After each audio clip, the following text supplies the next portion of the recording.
ঘোষণা হয়ে গেল বামফ্রন্টের দ্বিতীয় প্রার্থী তালিকারও। নন্দীগ্রাম ছাড়ল সিপিএম। বামেদের দ্বিতীয় প্রার্থী তালিকাতেও নেই সেলিম শতরূপ।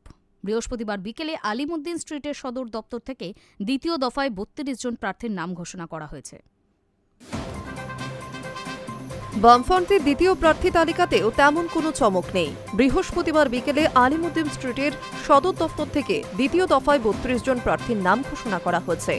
এই তালিকাতেও প্রার্থী হিসেবে নাম নেই সিপিএমের রাজ্য সম্পাদক মোহাম্মদ সেলিম, যুবনেতা শতরূপ ঘোষের। তবে মীনাক্ষী মুখোপাধ্যায়ের লড়ে আসা নন্দীগ্রামের মতো হাই ভোল্টেজ আসনটি শরিক সিপিআইকে ছাড়ল সিপিএম। এই কেন্দ্র থেকে সিপিআই এর প্রার্থী শান্তিগিরি। শুভেন্দু অধিকারী এবং তার ঘনিষ্ঠ তৃণমূল প্রার্থী পবিত্র করের বিরুদ্ধে তার লড়াই।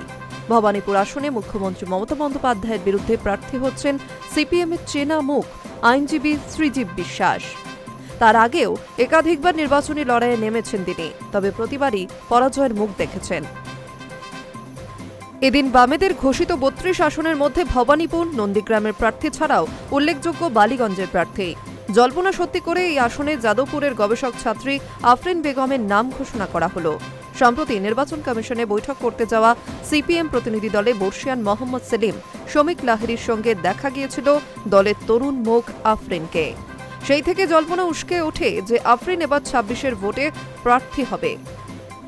সেই জল্পনা মিলে গেল বৃহস্পতিবার। আফরিন লড়বেন বালিগঞ্জে তৃণমূল প্রার্থী তথা মন্ত্রী শোভনদেব চট্টোপাধ্যায় ও বিজেপি প্রার্থী ডক্টর শতরূপার বিরুদ্ধে। ভবানীপুর, নন্দীগ্রামের প্রার্থী ছাড়াও উল্লেখযোগ্য বালিগঞ্জের প্রার্থী। জল্পনা সত্যি করে এই আসনে যাদবপুরের গবেষক ছাত্রী আফরিন বেগমের নাম ঘোষণা করা হলো। এবার জেনে নেব বামেদের দ্বিতীয় প্রার্থী তালিকার কয়েকটি চমকপ্রদ মুখের নাম। Bhabanipur Srijib Biswas, Ballygunge Afrin Begum, Nandigram Shantigiri, Raninagar Jamal Hossain, Joynagar Apurba Pramanik, Diamond Harbour Samarendra Naiya, Tollygunge Parthapratim Biswas, Krishnaganj Archana Sinha, Panskura Purba Ibrahim Ali, Basirhat Ainul Arfin. Hi News network.